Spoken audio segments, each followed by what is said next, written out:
He suddenly remembered where he had seen similar marks before. On the bodies of dead mercenaries 20 years ago. On cry, the news spread through the galactic networks like fire through dry grass. Someone had leaked documents to every major news organization simultaneously. Documents showing years of corruption, weapons trafficking, and murder, all pointing to the Drex delegation. Ambassador Torval watched the reports in his private office, his scaled hands gripping the edge of his desk hard enough to leave marks. His carefully built empire was collapsing in real time. Every news channel was running the story. The evidence was overwhelming.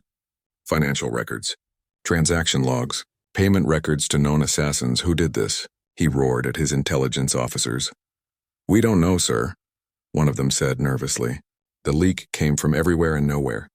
Whoever did this knew exactly how to hide their tracks. It was the humans, Torval said with certainty. It had to be, after what Krell did to their ambassador. But how could they access our secure systems? "I don't care how." Torval slammed his fist on the desk. "Find them, stop them. Use any means necessary. Sir, the Council has already launched an investigation. If we take action against the human delegation now, then we do it carefully," Torval interrupted. "Make it look like an accident." In the Terran embassy, Ho-Jin monitored the Drex communications. "They're planning something," he reported to the team. "Torval just ordered action against us. He's trying to be subtle, but I'm reading increased activity from their operatives." "What kind of activity?" Dae-Jung asked. "Technical teams accessing station systems, maintenance requests in our section of the station, and they've requisitioned several containers of industrial chemicals." Taemin went very still. "Chemicals? What type?" Ho-Jin checked his screen. "Hydrogen-based compounds. Highly volatile when combined." "They're building a bomb," Taemin said flatly. "That's my field. I know the signature. They're going to blow up this section of the station and make it look like an accident. Can you stop it?" Dae-Jung asked. Taemin smiled, but it wasn't a friendly expression. "Stop it? No, but I can do something better. I can use it." "Explain," Dae-Jung said. "If they're building a bomb in our section, they have to place it somewhere. I can find it, disarm the primary trigger, and add my own modifications. When their people come to activate it, the bomb goes off early. But not here. Wherever they're staging it from."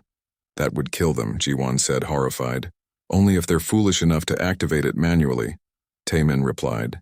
"If they use a remote trigger from a safe distance, the worst they get is a scare and some property damage. But if they send someone to set it off by hand?" He shrugged. "That's their choice." "Do it," Dae-Jung said. "But minimize casualties. We're not executioners." "Understood," Taemin said. "I'll need access to the station's maintenance areas." "I can get you in," Yujin said. "I've been cultivating relationships with the maintenance crews. They think I'm just a friendly human interested in station operations." That night, Taemin and Yujin moved through the station service corridors. They wore maintenance uniforms that Yujin had acquired. To anyone watching, they were just technicians doing routine work. Taemin found the bomb exactly where he expected it, hidden in a service junction near the Terran embassy. It was sophisticated work. Whoever built it knew what they were doing. 6 hours until it's ready to activate, Taemin said, examining the device. They'll trigger it during the night shift when fewer people are around. His hands moved with practiced precision. He disconnected the primary trigger, added new circuits, rerouted the detonation sequence. "There," he said after 30 minutes. "Now when they send the activation signal, it will feed back to their transmitter location. The bomb will think the signal is coming from inside it, and it will wait for a secondary confirmation. If they try to confirm manually from their staging area, boom. And if they realize something's wrong and don't confirm," Yujin asked, "then nothing happens. The bomb just sits here inert. Either way, they don't hurt us." They left the device and returned to the embassy. Now they waited. Meanwhile, Hyun-Sik was conducting his own operation. He had been tracking Drex intelligence operatives across the station. There were 12 of them, all moving into position. They thought they were invisible. They were wrong. Hyun-Sik had spent 20 years learning to hunt. He knew how predators moved, how they thought. These Drex operatives were good, but they weren't as good as they thought they were. He followed them through the station's crowds, always staying at the perfect distance. Not too close. Not too far. Just another face in the endless stream of beings moving through the corridors. One of them, a young Drex named Tarkin, was assigned to watch the Terran embassy. Hyun-sik watched him in turn. He observed Tarkin's patterns, his habits, his mistakes. Everyone made mistakes. You just had to be patient enough to see them. Tarkin's mistake was his confidence. He thought he was the hunter. He never considered that he might be the prey. When Tarkin stopped in an empty corridor to report to his handlers, Hyun-sik struck. Not to kill, just to neutralize, a pressure point in the neck. Tarkin collapsed, unconscious. Hyun-sik took the Drex's communicator and left him sleeping in a maintenance closet. Security would find him eventually. Until then, Hyun-sik would listen to every message the Drex intelligence team sent. At midnight station time, the Drex made their move. Ho-jin tracked it all through their intercepted communications. They're sending the activation signal now, Ho-jin reported. In a secure room 3 levels below the diplomatic quarter, a Drex technician pressed the button to activate the bomb. The signal transmitted, but instead of traveling to the bomb near the Terran embassy, it bounced back to its source. The technician frowned at his display. "Something's wrong," he said. "The signal is, the explosion was small but devastating." The shaped charge Taman had modified directed all its force into the room where the technician sat. The operator died instantly. 2 other Drex intelligence officers in the adjacent room were injured but survived. Station alarms blared. Security teams rushed to the scene. Within minutes, they found the remains of bomb-making equipment and the bodies of Drex intelligence operatives. The council went into emergency session. An attack on the station itself was an act of terrorism. The evidence was clear. Drex operatives had built a bomb. That bomb had killed them. Ambassador Torval tried to spin it as a misunderstanding, an accident. But the physical evidence was damning, and when investigators checked the targeting systems on the bomb, they found it had been aimed at the Terran embassy. It was an attempted assassination of diplomatic personnel on council property. The punishment for such an act was severe. Daejong stood in the council chamber the next day. The atmosphere was completely different from his last appearance. No one was laughing now. No one looked at the humans with contempt. "The Terran coalition demands justice," Daejong said, his voice calm but firm. "An attempt was made on the lives of our diplomatic staff. We have the right under council law to seek full prosecution of everyone involved." This was the act of a few rogue operatives. Torval protested. The Drex government had no knowledge. "The evidence suggests otherwise," the council chairman interrupted. "She was a tall, elegant being from a species called the Valara. We have reviewed all materials. The conspiracy goes far beyond a few operatives. Furthermore," another council member added, "this incident gives credibility to the other allegations that have been made public. The financial crimes, the weapons trafficking, the murders of council investigators." Torval's scaled face paled. "Those are lies. Human propaganda designed to—" "The evidence has been verified," the chairman said coldly. "All of it. Financial records authenticated by our own experts. Transaction logs confirmed. Payment trails traced. 3 council investigators are dead, Ambassador Torval, and now we know why. The trial began within a week. It was broadcast across the entire galaxy. Every species watched as the Drex delegation was systematically dismantled. The evidence was overwhelming. The prosecution was flawless." Ji-won watched Daejong present testimony. He spoke softly, precisely, citing council law with the expertise of someone who had studied it for years. Every question he answered, every objection he countered. He was brilliant. She realized this was what made him dangerous. Not his ability to fight. Any soldier could fight, but his ability to think, to plan, to use the enemy's own rules against them. That was what made him and his team unstoppable. Torval tried to defend himself. He hired the best lawyers. He called in favors from allies. None of it mattered.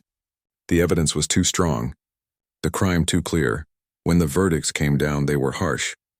Torval was sentenced to 30 years in a council prison. Commander Krell received 20 years. The other officers involved received sentences ranging from 5 to 15 years. The Drex government, embarrassed by the scandal, issued formal apologies. They removed several high-ranking officials who had been connected to the conspiracy. They implemented new oversight measures for their military and intelligence services, and they stopped laughing at humans. In the Terran embassy, the team gathered one last time before going their separate ways. Their mission was complete. Justice had been served. without firing a single shot, without breaking a single law. We did good. Why? Morning came too quickly. Ji-won had barely slept, her mind racing with questions. When she arrived at the embassy conference room, she found Ambassador Dae-jung already there. He looked completely normal, as if nothing had happened the night before. The bruise on his face had been covered with medical gel. His suit was perfect. His smile was warm and diplomatic. "Good morning, Ji-won," he said, pouring tea. "I trust you slept well." She wanted to confront him about what she'd found, but before she could speak, the conference room door opened. 4 people entered, and Ji-won's breath caught in her throat. She recognized them from the diplomatic databases. Trade envoy Taiman, a stocky man with a friendly face who handled economic negotiations. Cultural attaché Hyun-sik, tall and quiet, who organized cultural exchanges. Economic liaison Yoo-jin, a sharp-eyed woman who analyzed market trends.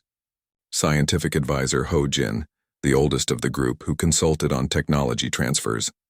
But as they entered the room and the door closed behind them, something changed. Their postures shifted. Their friendly, diplomatic expressions fell away like masks. These weren't bureaucrats. They moved like soldiers, like predators. "Dae-jung," Taemin said, his voice lacking any of its usual cheerful tone. "We got your message. All of us were on different parts of the station. We came as soon as we could." "Thank you for coming so quickly," Dae-jung said. His voice had changed too. It was harder now, more direct. "Who authorized the strike on you?" Hyun-sik asked, leaning against the wall with his arms crossed. "It wasn't authorized," Dae-jung replied. 5 drunk Drex officers. Commander Krell and his people. They were celebrating yesterday's council session. "Drunk or not, they put hands on you," Yoo-jin said coldly. "On both of you." She glanced at Ji-won with concern. Ji-won found her voice. "What's happening? Who are all of you, really?" The room fell silent. 5 pairs of eyes turned to her. Then Dae-jung sighed and gestured to an empty chair. "Sit down, Ji-won. You deserve the truth." She sat, her heart pounding. 20 years ago, Dae-jung began, there was a war. Not a big war that made history books. A series of small, brutal conflicts across human colonies. Pirates, mercenaries, alien warlords who thought humans were easy targets. The Terran military couldn't stop them all. Our colonies were dying. "I remember reading about that," Ji-won said. "The colonial insurgency period. It ended when the attackers just stopped. They stopped because of us," Taemin said simply. "We made them stop." "We were Omega Unit," Hyun-sik continued. "Special operations. We went where regular soldiers couldn't go. We did what regular soldiers couldn't do. We ended threats," Yoo-jin added. "Permanently." Ho-jin, who had been quiet until now, spoke in a measured tone. "We were very good at what we did. Too good, perhaps. We became known throughout certain parts of the galaxy. Criminal organizations feared us. Warlords put bounties on our heads, but we kept working because human lives depended on it. Then the wars ended," Dae-jung said, "and humanity's leadership faced a choice. They had created the most effective killers in human history. What do you do with people like us in peacetime? They could have retired us," Taemin said with a bitter smile. "Given us medals and sent us home. But someone had a better idea. They made you diplomats," Ji-won said, understanding dawning on her face. "Exactly." Dae-jung nodded. "They erased our military records, gave us new identities, new training, sent us into the galaxy not as soldiers but as negotiators. The logic was simple. We understood violence better than anyone. We knew what it cost, so we would work harder than anyone to prevent it. And it worked," Ho-jin said. "For 10 years it worked. We negotiated treaties. We built relationships. We smiled at insults and accepted humiliation because we knew that was better than the alternative. But last night," Yoo-jin said, her voice tight with controlled anger, "they crossed a line." Ji-won looked at Dae-jung. "The tattoo on your arm? What does it mean?" "It's our unit insignia," he said, pulling up his sleeve to show her fully. The skull and dagger were clear now, with Korean characters that read "Death Walks Silent." "All of us have it. We got them after our first year together. A reminder of what we were, what we could do." "Commander Krell saw it," Ji-won said. "When you fell?" "Yes," Dae-jung said. "He saw it but didn't understand it. If he had, he would have run." "So what happens now?" Ji-won asked. "You're going to kill them?" "No," Dae-jung said firmly. "We're not killers anymore. We chose to be something different. But that doesn't mean we're helpless. We're going to destroy them, Taemin said with a cold smile. Just not with weapons. Ho-Jin moved to the conference table and activated a holographic display. Data began to fill the air. I spent the night accessing station databases. Nothing illegal. Just using loopholes in their security that they don't know exist. Commander Krell is interesting. Very interesting. Numbers and documents floated in the air. He's been embezzling military funds for 3 years. Small amounts at first, but getting larger. He's also running an illegal weapons trade, selling Drek's military equipment to private buyers. That's a death sentence under Drek's law, Yu-Jin observed. It gets better, Ho-Jin continued. His 4 officers from last night, all involved, and the money trail leads higher, much higher. How high? Taejung asked. Ambassador Torval himself. The room went very quiet. The head of the Drek's delegation is involved in weapons trafficking, Ji-won said in disbelief. Not just involved, Ho-Jin said. He's running it. Krell is just a middleman. Torval has been selling military secrets and equipment to the highest bidders for years. He's made himself very rich and very vulnerable, Hyunsik said. Daejung stood and walked to the window, looking out at the station's massive structure. We do this by the book. Their book. Everything legal. Everything documented.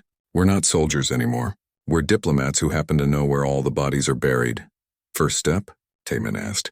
We need more evidence, Daejung said. Enough that the council can't ignore it. Enough that even the Drek's government will have to act. I can get it, Ho-Jin said. Give me 48 hours. I can help, Yu-Jin added. My contacts in the trading networks can confirm the weapons sales. And I, Hyunsik said quietly, will make sure no one interferes with our investigation. If they send people to stop us, they'll regret it. Non-lethal, Daejung reminded him. Of course, Hyunsik smiled, but there are many ways to stop someone without killing them. I remember all of them. Ji-won listened to them plan, her mind reeling. These people weren't just former soldiers. They were artists of destruction who had learned to paint with different colors. They had traded bullets for laws, weapons for words, but they were no less dangerous. What about me? Ji-won asked. What do I do? Daejung turned to her. You do what you do best. You're my aide. You take notes. You file papers. You attend meetings. And you watch. Because when this is over, someone will need to document what happened. Someone will need to write the report that explains how the Terran Coalition responded to an attack on its diplomatic personnel. A report that shows we followed every rule, Yu-Jin said. A report that shows we used only legal means, Taemin added. A report that proves humans can be more dangerous with lawyers than with guns. Ho-Jin finished. That evening, Ji-won stood in her quarters, unable to process everything she'd learned. She had joined the diplomatic corps because she believed in peace and solving problems with words instead of violence. Now she learned that the most effective peacekeepers were former warriors. A message came through on her personal tablet. From Daejung. It was a file. She opened it carefully. It was his military record. The real one. She read through missions, operations, battles. The things he had done were terrible and necessary. Every action had saved lives. Every kill had prevented greater killing. At the bottom of the file was a personal note he had written the day he became a diplomat. I have seen what violence costs. I have paid that cost and asked others to pay it. I never want to pay it again. But I remember the price. I remember it every day, and that memory makes me a better peacemaker, because I know exactly what we're trying to prevent. Ji-won closed the file and looked out her window at the stars. Somewhere on this station, Commander Krell was celebrating his victory over the weak humans. He had no idea that his life was about to fall apart, destroyed by the very people he had attacked. And the terrible thing, Ji-won realized, was that everything that was about to happen to him would be completely legal. The humans wouldn't break a single law. They would simply use the law better than anyone else could, because that's what made them so dangerous. They didn't need to break the rules. They just needed to understand them better than their enemies did. She finally understood why humanity had made soldiers into diplomats. Not to hide what they were, but to aim their skills at a different kind of target. And right now that target was painted on Commander Krell's back. The starship docked at the massive station with a soft hiss. Ambassador Daejung stood at the window, watching the endless stream of alien vessels coming and going. He adjusted his gray diplomatic suit and checked his reflection one last time. His hair was turning silver at the temples, and his face showed the lines of a man who had seen much in his 48 years. "Ambassador, we should go," Ji-won said from behind him. She was young, only 26, with sharp eyes and a mind that processed information faster than most computers. This was her first major diplomatic mission, and Dae-jung could see the nervous excitement in her movements. "Patience, Ji-won," he said with a gentle smile. "The council has made us wait for 3 months. They can wait 5 more minutes." They walked through the sterile corridors of the Galactic Council station. Everywhere, aliens of different species moved past them. Some glanced at the humans with curiosity. Others ignored them completely. A few looked at them with barely hidden contempt. Humanity had joined the galactic community only 30 years ago. In a galaxy where some civilizations had existed for 10,000 years, humans were children. They were weak, fragile creatures who needed special environments to survive. They had no natural armor, no claws, no venom. They were slow compared to most species. Their technology was primitive. The other species tolerated humans because the Galactic Council required it. But respect? That was something humans had not earned. The council chamber was enormous. It stretched upward like a cathedral, with seats arranged in circular tiers. Hundreds of delegates from dozens of species filled the room. At the center was a raised platform where petitioners stood to present their cases. Dae-jung and Ji-won made their way to the platform. The noise in the chamber didn't quiet. Conversations continued. Some delegates weren't even looking in their direction. "The Terran Coalition presents its petition," the automated system announced in a flat, electronic voice. Dae-jung stepped forward. "Honored members of the Galactic Council, I come before you today to request expanded trade routes through the Kelvani sector. This region would allow..." "Another trade request from the humans," a deep, gravelly voice interrupted. Laughter rippled through the chamber. Dae-jung looked up. The speaker was Ambassador Torval, the leader of the Drex delegation. The Drex were large reptilian beings, covered in thick scales that could stop most weapons. They had been a military power in the galaxy for 3,000 years. Torval was particularly massive, nearly 8 feet tall, with scars crossing his face like battle honors. "The humans want more access to our space," Torval continued, his voice dripping with amusement. "Perhaps they should ask themselves why we would grant it. What do they offer? Weak bodies? Primitive technology? The galaxy's pet primates have nothing we need." More laughter. Even some of the usually neutral species chuckled. Ji-won's hands clenched into fists under the table. Dae-jung placed a gentle hand on her arm, a silent message to stay calm. His face remained pleasant, almost serene. "The Terran Coalition offers partnership," Dae-jung said calmly. "We offer innovation, adaptability, and a strong work ethic. Your colonies exist because we allow them to exist," a different voice cut in. This was a vril, an insectoid species with compound eyes and clicking mandibles. "You survive because you hide behind treaties and regulations. In a fair galaxy, your species would have been eliminated decades ago." The word "eliminated" hung in the air. It wasn't just an insult. It was a threat.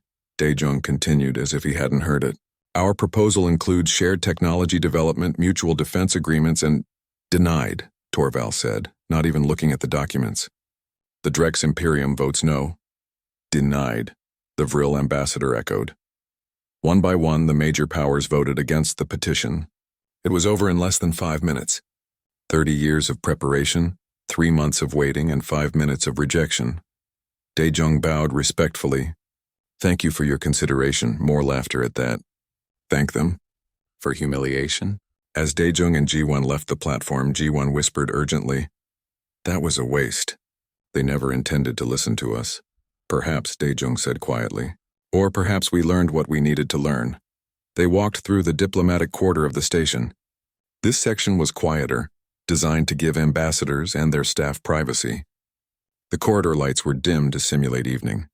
Most of the embassy staff had returned to their quarters for the night.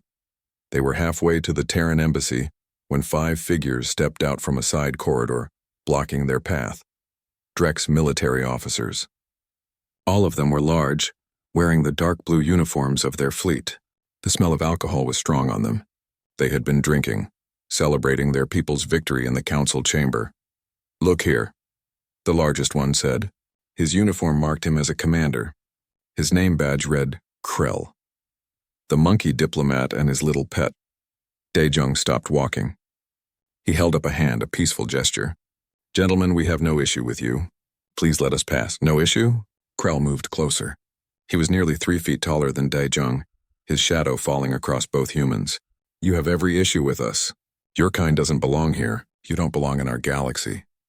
"We have every right to be here under council law," Ji-won said, her voice steady despite her racing heart. "Council law," another Drex mocked. "You hide behind laws because you're too weak to stand without them."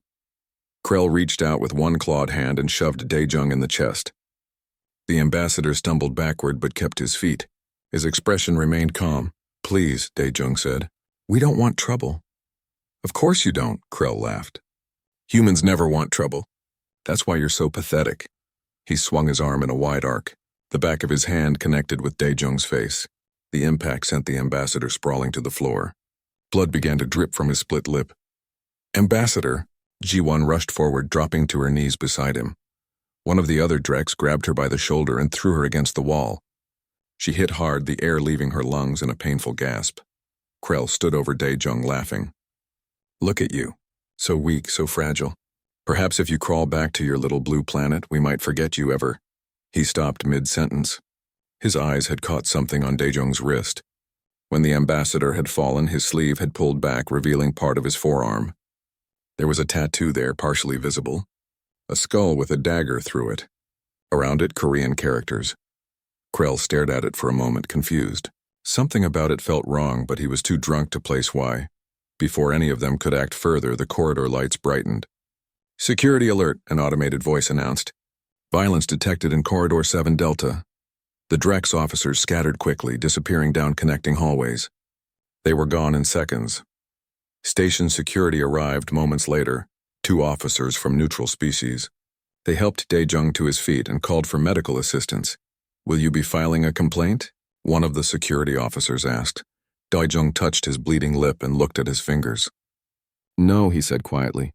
"No complaint." Ji-won stared at him in disbelief. "Ambassador, they attacked us." We will do nothing," Dae-jung said. His voice was still soft, but there was something different in it now.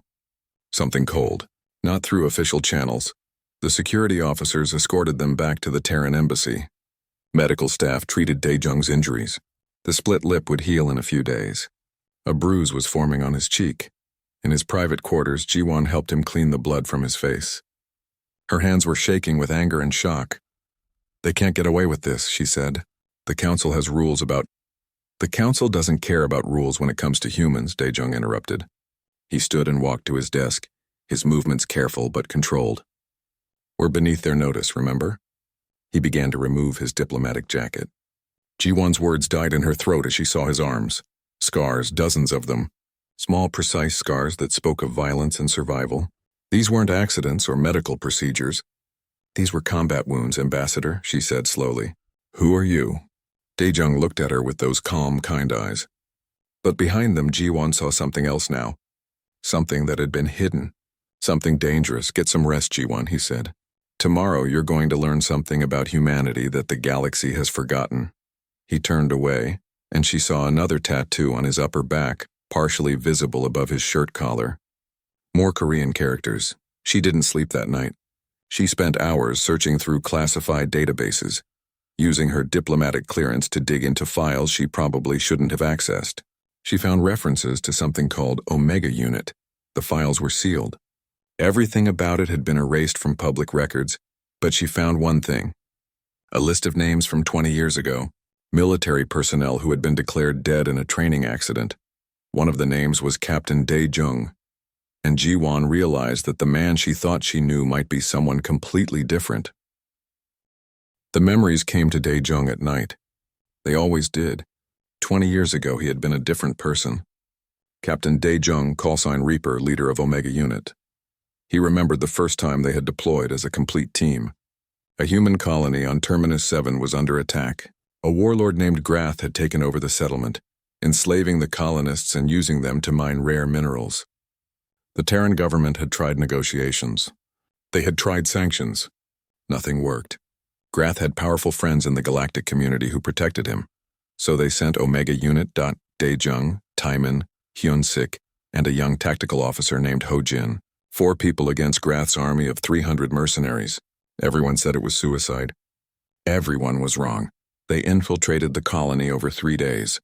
Taemin planted charges on the power generators and weapons depots. Hyun-sik took positions in the mountains surrounding the settlement. Ho-jin hacked their communications and spread false information. And Daejung walked among them like a ghost. On the 3rd night, the power went out. In the darkness, Grath's mercenaries started dying, silently, one by one. By the time morning came and the power returned, Grath stood alone in his fortress, surrounded by the bodies of his entire army. Not a single colonist had been harmed. Grath tried to surrender. Daejung had looked at the scars on the colonists, at the children who had been forced to work in the mines, and he had made a choice. Some people didn't deserve mercy. The galaxy heard about it. They started calling Omega Unit the Deathwalkers. Criminals began to fear human operators. Pirates avoided human colonies. Even the major powers started to think twice before threatening human interests. But with fear came escalation. Bigger threats, more violence, and Omega Unit responded to every threat. They became very good at their job. Too good. Daejung remembered the day his commander had called him in. "You've become a legend," the general had said. "And that's a problem. We need you to become a ghost instead." That was 10 years ago. The day Omega Unit officially died. The day he became Ambassador Daejung. Now sitting in his quarters on the council station, he wondered if that ghost could stay buried. A knock on his door pulled him from his memories. It was Ho-jin carrying a data tablet. "I have what we need," Ho-jin said, entering the room. His expression was grim.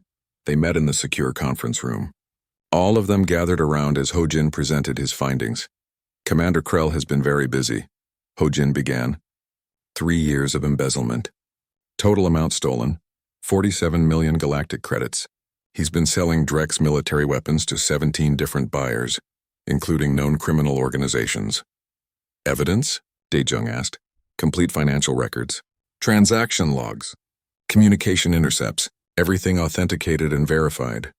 "How did you get past their security?" Jiwon asked. Ho-jin smiled slightly. "I didn't break in. I just used their own system. The Drex are very confident in their security. Too confident. They don't believe anyone else can understand their technology. But during the colonial wars, we studied every major species' systems. I know Drex security better than most Drex technicians." "And Torval?" Hyun-jin asked. "That's where it gets interesting," Ho-jin said, pulling up new documents. "Torval isn't just involved. He's the architect.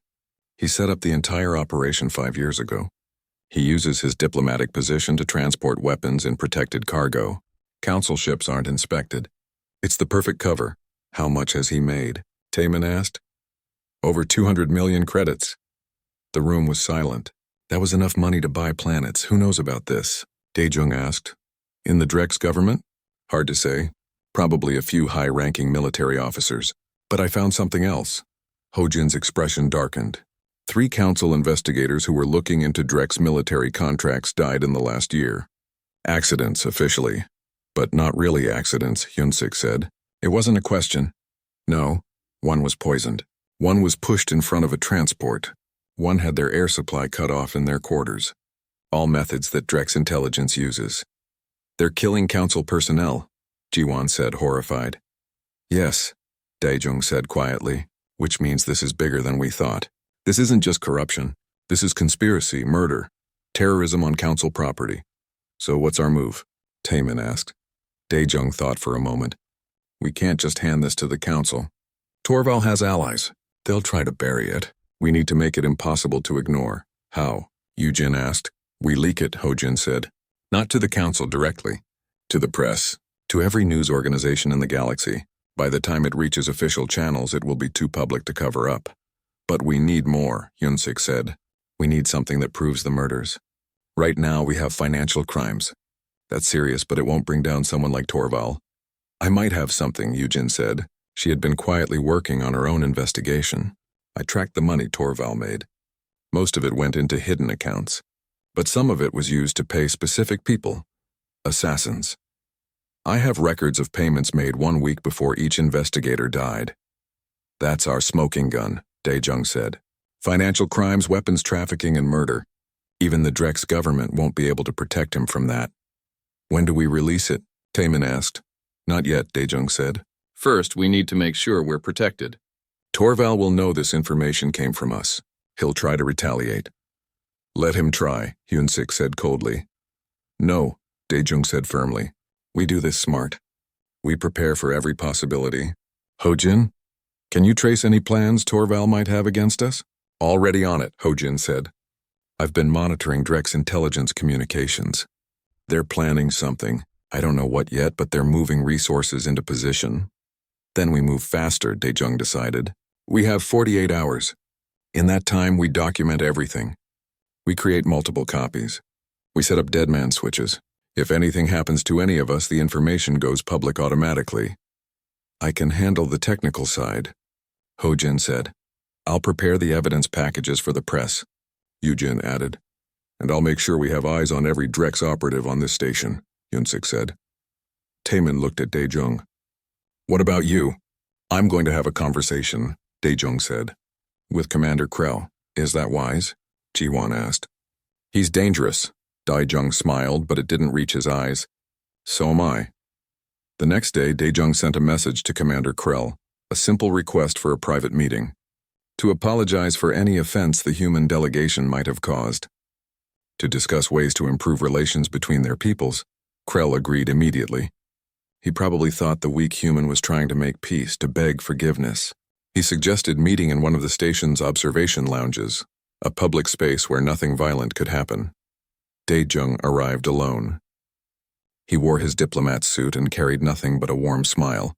Krell was already there, standing near the massive windows that looked out into space. The Drex commander was even larger than Dae-jung remembered, his scaled form radiating confidence and contempt. Ambassador, Krell said, his tone mocking.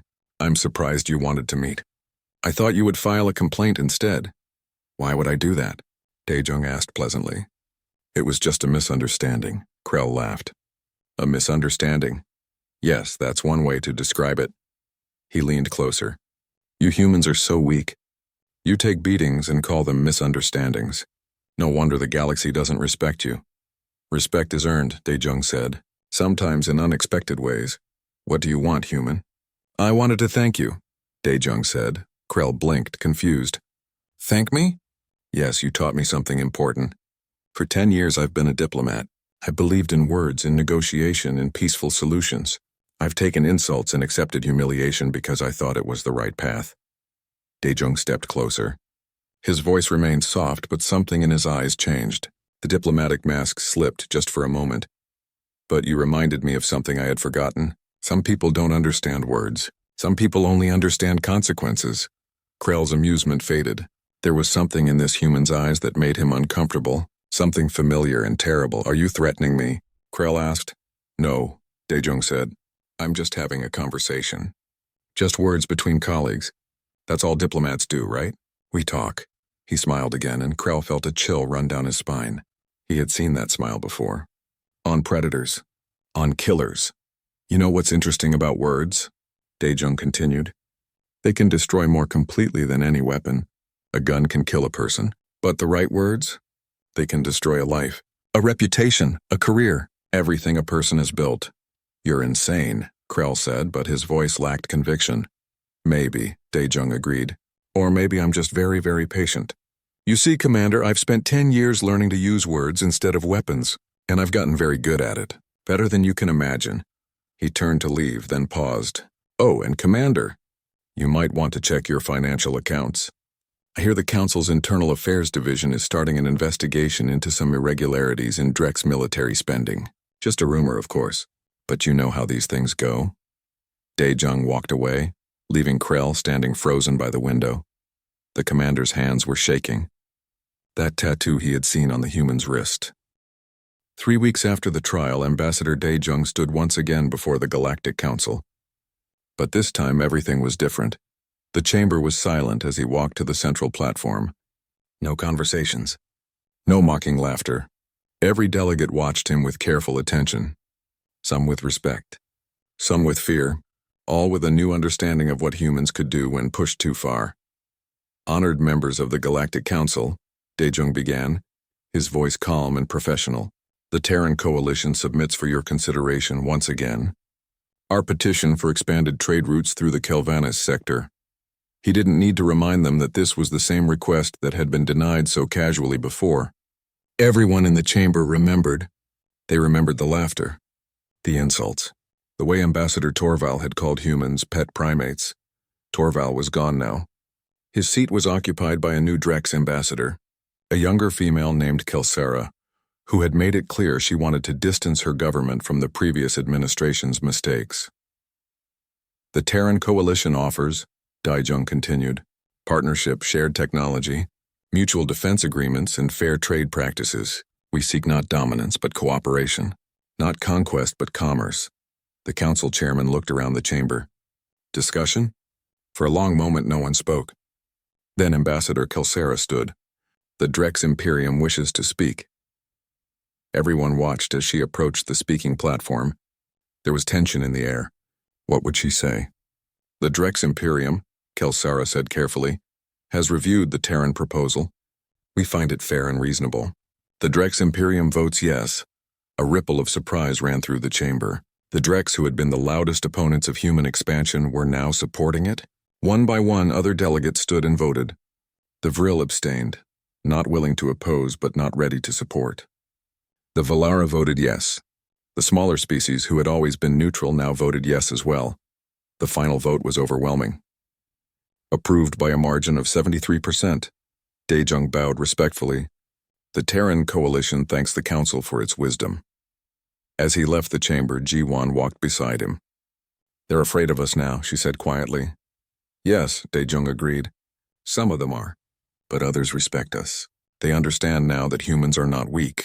We're just careful about when and how we use our strength. Is that what you wanted? Fear? No, Daejung said. I wanted respect. Fear is just a side effect, one that will fade with time if we prove ourselves worthy of trust. They walked through the diplomatic quarter. In the corridors, other species moved aside to let them pass. Some nodded respectfully. Others simply watched with careful eyes. What happens now? Ji-Won asked. Now, Daejung said, when we go back to being diplomats. We negotiate trade agreements. We build relationships. We do the boring, difficult work of maintaining peace. And if someone attacks us again, Daejung stopped walking and looked at her. Then we respond, appropriately, proportionally, but always within the law. That's what separates us from the people we fought against. Back at the Terran embassy, the team was preparing to leave. Their work here was done. They would return to their various assignments across the galaxy.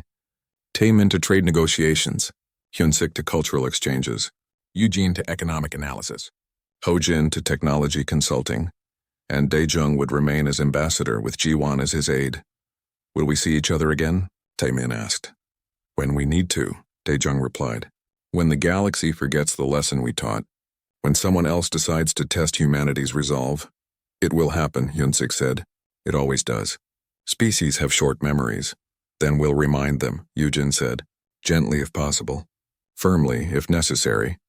They said their goodbyes with the casualness of soldiers who knew they would serve together again. No dramatic farewells, just handshakes and small smiles. When they were gone, Ji-Won found herself alone with Daejung in his office. I need to ask you something, she said. Something that's been bothering me since this all started. Ask, Daejung said. Do you regret it? What you were before? The things you did? Daejung was quiet for a long moment. He walked to the window and looked out at the stars. Every day, he finally said. I regret every life I took. Every mission that ended in blood. Even when it was necessary. Even when it saved innocent people. Then why did you do it? Because someone had to. Because if we didn't stop those threats, no one would. Human colonies would have been destroyed. Thousands of innocent people would have died. He turned to face her. I don't regret protecting them. I regret that violence was the only language our enemies understood. And now I try to teach a different language. The language of law, of diplomacy, of mutual benefit. Most species can learn it. Some need more convincing than others, but it's always worth trying first. And if they won't learn, then we remind them why it's better to talk than to fight. Ji-Won thought about that. About the careful balance these former warriors maintained. Never eager for violence, but never afraid of it either. Always hoping for peace, but always prepared for war. What should I put in my report? She asked. About what happened here. The truth, Daejung said. That the Terran coalition responded to an attack on its diplomatic personnel, using all legal means available. That we uncovered corruption and brought it to light. That we protected our people and sought justice through proper channels. Nothing about Omega Unit? Nothing about your past? That's not relevant to the official record. What matters is that we followed the law. Every step. Every action. Anyone reviewing our conduct will find nothing to criticize. Ji-won nodded slowly. She understood now. The official record would show diplomats doing their job perfectly. Only those who looked very carefully, who knew what to look for, would see the shadows underneath. The precision. The planning. The skills that no normal diplomat possessed. Across the galaxy, in intelligence agencies and military headquarters, analysts were reviewing what had happened on the council station. They were drawing conclusions, making assessments. In a secure Drex military facility, an intelligence officer presented her findings to a room full of generals. The humans have weapons we never suspected, she said. Not guns or missiles.